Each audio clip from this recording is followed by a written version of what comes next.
Mugamba mutya abali ku channel yaffe eyitibwa Kyayiti YouTube channel yaffe kyembasaba mugende maaso n'ogyegattako. Olunaku olwaleero tulabe eddagala lino liyitibwa sseziwundu. Sseziwundu y'ono waliwo munnaffe eyambuliza nti sseziwundu kyalinamu enjawulo nti oba wa bika bimeka. Sseziwundu wa kika kimu naye ekyoba olaba nga alinga alinamu enjawulo, sseziwundu ono wabeera akyali muto aba n'ebikoola nga binene naye waakula ate bitoniwa.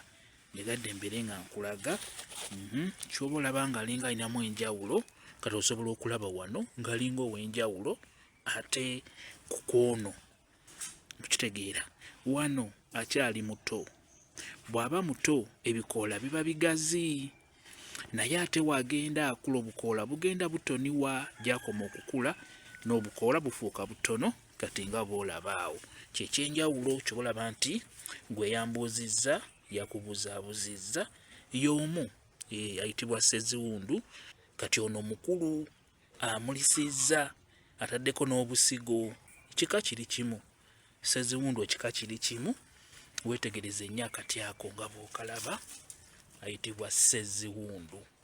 Sseziwundu ono oli ayinza okwebuuza nti ajjanjaba ki oba ayamba ki?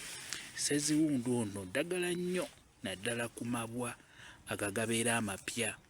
Tugeze nga wakafuna ebbwa oba weesaze oba ofunye accident nga si y'amaanyi just n'onyubuka, eddagala ly'olina okukozesaako sseziwundu ono mukulu nnyo nnyo.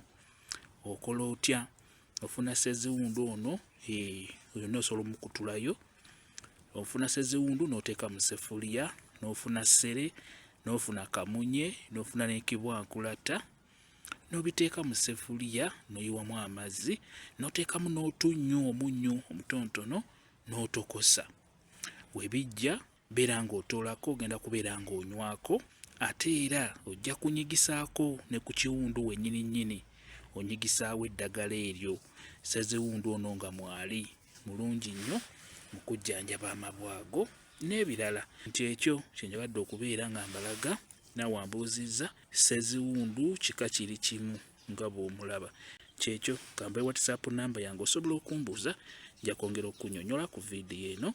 WhatsApp namba yange eri 0777873401 yeeyo WhatsApp namba yange. Mwebale kubeera ku channel yaffe eyitibwa Kyayiti YouTube channel yaffe kyembasaba mugende mu maaso n'ogyegattako mubeere bulungi. Mweraba.